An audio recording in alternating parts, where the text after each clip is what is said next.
A paz do Senhor, queridos e amados irmãos, povo de Deus abençoado, estamos aqui para mais uma síntese da 7ª lição desse trimestre, mais um breve intervalinho e já estaremos de volta em nome do Senhor Jesus. Fique conosco.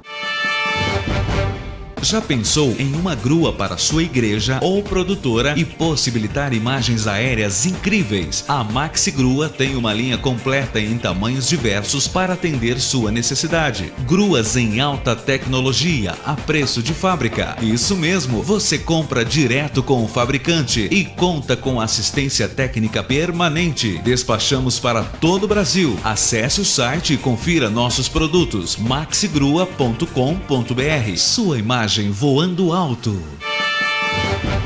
Queridos e amados irmãos, vamos lá então. Você que está com a sua lição aí, vamos utilizar a lição para não perdermos o costume. Vamos lá na lição de número 7. O tema dessa lição é a família que sobreviveu ao dilúvio. Vamos aproveitar da nossa lição ao máximo, começando pelo texto áureo. E o texto áureo se encontra em Hebreus capítulo 11, versículo 7. Amém? Pela fé, Noé, divinamente avisado das coisas que ainda não se viam, temeu e para a salvação da sua família, preparou a arca. Vamos à verdade prática da nossa lição. Apesar da corrupção generalizada do mundo atual, é possível manter nossa família nos padrões da palavra de Deus. Amém? Vamos virar a nossa lição. Agora vamos para o objetivo geral da nossa lição. Compreender que apesar da corrupção do mundo atual, é possível viver segundo os padrões bíblicos. E os objetivos específicos: mostrar como se deu o anúncio do dilúvio, analisar a respeito da construção da arca, explicar o dilúvio, saber que os contemporâneos de Noé fizeram-se surdos à proclamação do juízo divino. O ponto central também está muito interessante, vamos lá para ele. É possível viver de modo santo e justo, mesmo vivendo em meio a uma sociedade corrompida pelo pecado. Eu gosto muito de fazer isso, até como uma didática da aula, repetir o ponto central. Ele praticamente é o elo de ligação da introdução e a lição. Vamos lá? É possível viver de modo santo e justo, mesmo vivendo em meio a uma sociedade corrompida pelo pecado. Amém? Igreja militante do Deus vivo. Como vimos na lição passada, o pecado, a corrupção humana estava de um sentido generalizada. Entramos então nessa lição de número 7 para falar de Noé, homem que o Senhor levantou, homem justo e que buscava comunhão com Deus, homem íntegro, santo. Mas o que me chama a atenção, eu estava lembrando que uma vez eu fui ao Jardim Zoológico e fiquei muito impressionado com como que a fauna brasileira é rica, como que cada animal criado por Deus nos faz glorificar o nome do nosso Criador, a variedade grande, eu podendo observar todos aqueles animais. Eu lembrei de Noé na arca e lembrei as circunstâncias de tudo isso. Deus achou em Noé um homem para cumprir também os seus propósitos, ainda que de julgamento. Lembrando que a palavra de Deus nos diz que Noé era um homem justo e íntegro. Justo porque ele praticava a justiça de Deus em todos os seus termos, no meio de uma população totalmente voltada ao pecado. A corrupção se tornou universal de tal forma que adultos, velhos, jovens e crianças estavam dentro dessa dimensão corrompida. Então Noé foi justo diante de Deus, praticando a obra e a vontade de Deus em sua vida.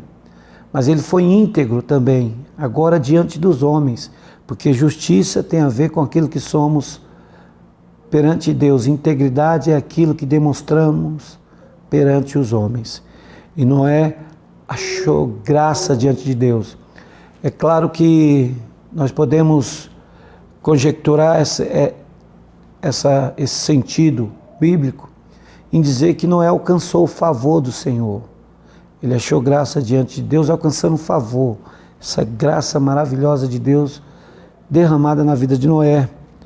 E Deus o qualificou e o chamou para essa grande obra da construção da arca, porque Deus agora anuncia a sentença final para os homens.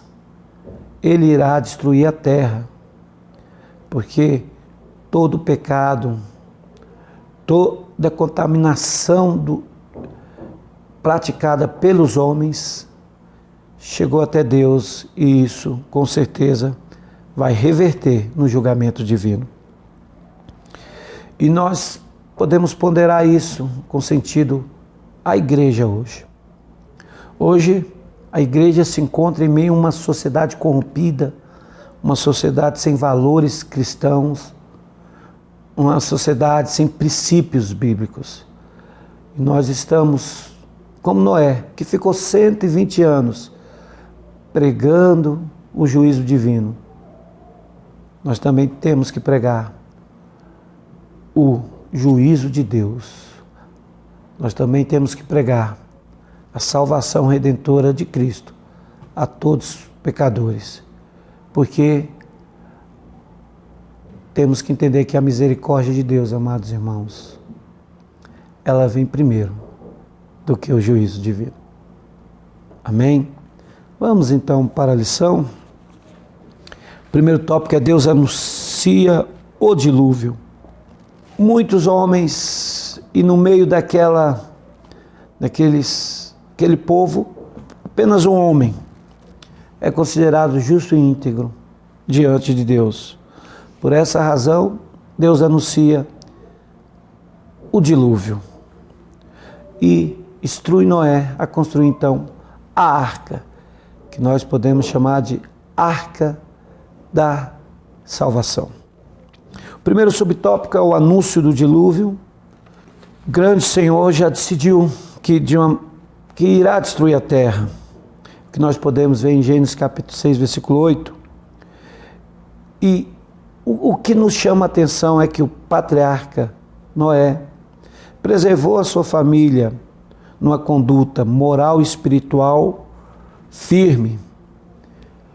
Ele não conseguiu o mesmo com os demais parentes distantes. Nós não temos aqui referência quanto a isso. Mas ele com certeza conservou a sua família, seus filhos, que junto com ele com certeza também anunciava o julgamento divino. A Bíblia diz em Gênesis 6,13, eu aproveito aqui o tópico da lição assim: o fim de toda a carne é vindo perante a minha face, porque a terra está cheia de violência, e eis que os desfarei com a terra. Então, pela fé, como nos foi dito no texto áureo, Noé construiu a arca, salvando assim a sua família. O segundo subtópico é um juízo que parecia improvável. Aquela época não era uma época que caíam chuvas constantemente. Uma vez acolá, outra vez. E anunciar que a terra seria submersa por uma grande tempestade, para muitos era motivo de piada, zombaria, escárnio. E foi isso sim que eles fizeram. Os intelectuais, os estudiosos da época, com certeza olharam para Noé e não deixava de fazer um sarcasmo jogar uma piada quanto ao que ele anunciava. Nossa geração também está desse jeito. Muitas das vezes zomba da palavra de Deus, dos pregadores do Evangelho. Mas o que parecia improvável aconteceu. Assim também como vai acontecer a volta, a vinda gloriosa do nosso Salvador Jesus Cristo. Amém, queridos irmãos? Vamos à síntese do tópico primeiro. Deus anuncia a Noé o dilúvio. Deus anunciou Noé, um homem justo e íntegro, pregando por 120 anos. E eu não vejo a memória também, profeta messiânico, o livro do profeta Isaías, capítulo 53, versículo 1, onde Isaías brada em alta voz: quem deu crédito à nossa pregação? A quem se manifestou o braço forte do Senhor? Quem deu crédito à nossa pregação? Quem deu crédito à pregação de Noé? Ninguém. Ninguém quis ouvir a Noé. Tapava os seus ouvidos, com certeza, para o julgamento, para aquilo que o Senhor estava pronto e a fazê-lo. Que Deus tenha misericórdia do mundo, irmãos. Amém? Vamos então ao segundo tópico, a construção da arca. Para escapar então desse julgamento de Deus através de um grande dilúvio, Noé foi orientado então a construir esse grande navio, essa grande embarcação, e ele levou esse projeto adiante, porque era um projeto de Deus. Sempre que Deus tem um projeto e nós o abraçamos como nosso projeto, com certeza grandes coisas irá fazer o Senhor por nós. O primeiro subtópico é a planta da arca. Se a salvação vem pela fé, irmãos, essa fé nos conduz, com certeza, às obras justas diante de Deus.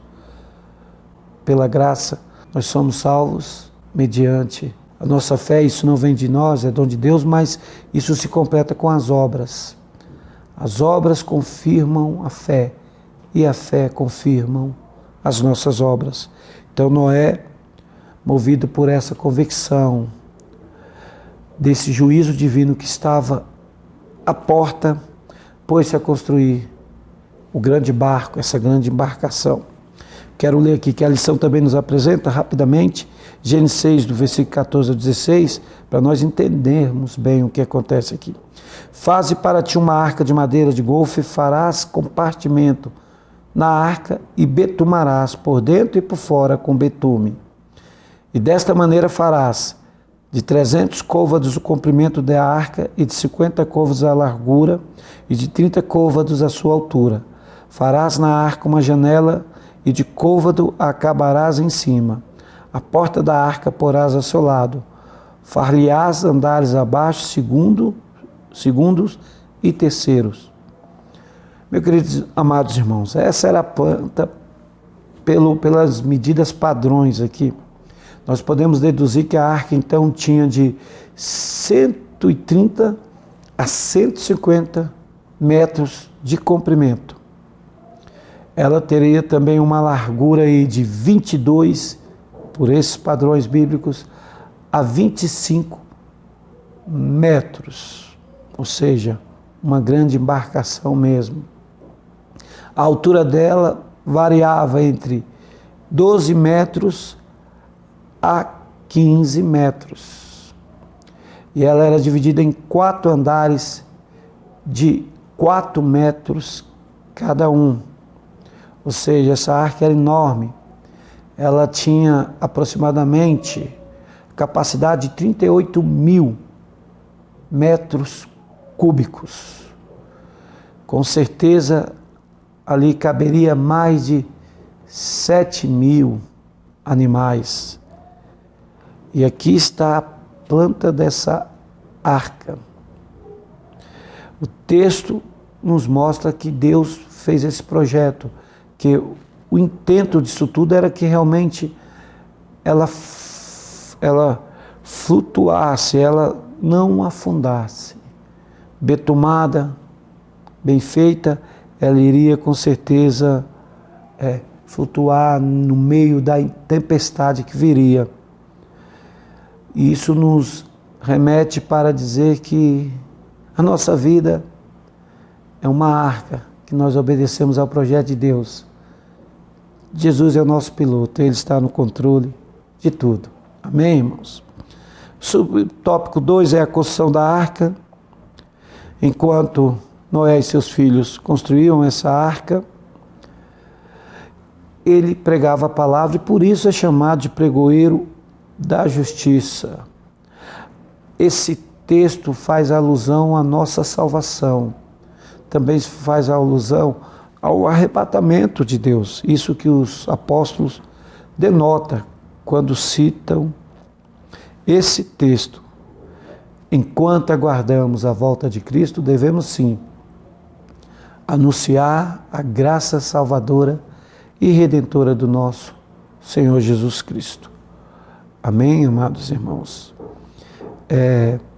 Uma coisa aqui muito interessante, nós vamos entender, alguns até usam isso, que Noé pregou 120 anos e não ganhou uma alma, mas a sua família foi salva.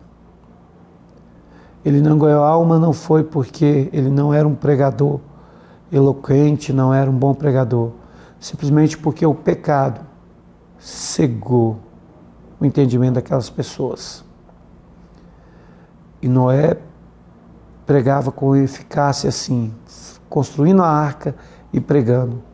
Acontece que o povo da época de Noé, aqueles homens, aquelas mulheres, aqueles jovens, por que não dizer aquelas crianças, estavam tão corrompidos em seus desejos carnais que não tinha ouvido aberto para a graça de Deus. Vamos à síntese do tópico primeiro. Deus dá a Noé instruções para a construção da arca. Deus sempre orientando, sempre guiando, nunca nos deixando só para construirmos a nossa arca espiritual, assim dizendo, pregando e começando pelo nosso lar. Isso que o texto nos aplica também. É isso que o texto também nos mostra. Porque se Noé não conseguiu sucesso no seu ministério de 120 anos como pregação, a sua família sim, olhava para ele e dizia, este é um homem de Deus, vamos segui-lo. Isso é muito interessante, irmãos, de nós aplicarmos para nossas vidas mesmo. Amém? Vamos aí então ao terceiro tópico, o dilúvio. Irmãos, a palavra dilúvio é interessante o sentido das palavras. O nome Noé significa repouso, descanso, com algumas variações de traduções decorrentes até os dias de hoje, pode significar também em movimento. Agora, interessante é o texto, o termo hebraico para o dilúvio é malub, e significa oceano do céu, ou águas jorradas vindo do céu. Então aqui se começa então o aplicado julgamento de Deus. Caiu uma chuva torrencial durante 40 dias e 40 noites. E oceanos, mares e rios, então, se juntaram com toda a chuva que caiu e com certeza causou alguns danos ou transformações à terra. O fim do mundo corrupto daquela época havia então chegado. Noé, porém, seguro com a sua família, ao todo 8 pessoas, desfrutando da proteção divina, desfrutando do cuidado de Deus em todos os sentidos. E aqui entra aquela parte que eu falei do zoológico, eu meditando. Noé passava por aquela arca e via ali várias espécies de animais, se impressionava com alguns. O cuidado de Deus em preservar, de uma forma ou outra, pela sua misericórdia, algo, porque nosso Deus é um Deus misericordioso. O segundo tópico é: o dilúvio foi local ou universal? Irmãos, isso aqui é um debate teológico, é um debate que realmente já deu muito pano para manga, mas nós acreditamos sim com certeza, nós acreditamos que foi um dilúvio universal. A avaliar pelo texto 7, capítulo 7, versículo 19 de Gênesis, que a lição nos apresenta, que diz assim: e as águas prevaleceram excessivamente sobre a terra, e todos os altos montes que havia debaixo de todo o céu foram cobertos. Imagine Noé com a sua família e todos os animais dentro da arca. Interessante que aqui tem uma volta ao Jardim do Éden. Lá no Jardim do Éden, a criação, os animais junto com os seres humanos. Aqui voltou esse déjà vu, vamos assim dizer, os animais junto com o homem. E se foi assim, por que seria local? Deus poderia ter deixado então os animais morrerem, porque em outros lugares com certeza há alguma ramificação de vida. Mas não, esse dilúvio foi universal, até pelo texto que nós lemos, toda a terra. Porque a lembrança disso foi o arco-íris, a promessa universal de Deus, demonstrando a sua grandeza pelo sinal do arco. Então, nós acreditamos sim que esse dilúvio foi universal, foi toda a terra, foi por toda ela, não tenha dúvida, amados irmãos. Interessante que choveu tanto que a arca foi parar no pico do Monte Ararat. E lá vocês conhecem o texto bíblico, como foi que Noé passou todos esses dias dentro da arca com a sua família e os animais. Alguns dizem que do início até o fim do dilúvio durou aproximadamente 1 ano e 10 dias, segundo os cálculos de alguns teólogos. Amém, irmãos? Vamos à síntese do tópico 3. Deus envia o dilúvio sobre toda a terra, ou seja, o dilúvio foi universal, mesmo nas regiões que não eram povoadas na época, mas elas também sofreram a consequência disso. Amém, amados irmãos? Vamos então aí ao quarto e último tópico, o juízo de Deus. Se o dilúvio foi universal, o juízo de Deus também vai no mesmo âmbito. Deus, em Gênesis 7, 21, agora diz que, a Bíblia diz que expirou toda a carne que se movia sobre a terra, tanto da ave, do gado, das feras, de todos os répteis que rastejam sobre a terra e de todo o homem, como está aí no primeiro subtópico, um juízo universal. Ou seja, Deus puniu toda a humanidade e apenas Noé e a sua família sobreviveram a isso. O segundo subtópico é o juízo divino no inferno. Aquela geração, com certeza, que não ouviu a pregação de Noé, está agora no inferno. E isso vai acontecer com todos aqueles que não escutam, que não dão crédito à pregação do Evangelho. Não tenha dúvida, o Senhor Jesus disse que o Evangelho do Reino será pregado em toda a terra. Deus usa os seus profetas, os verdadeiros profetas, os verdadeiros pregadores, os verdadeiros ministros, para pregarem a palavra de Deus, para que o juízo de Deus não venha sobre aqueles que se renderem aos pés da cruz.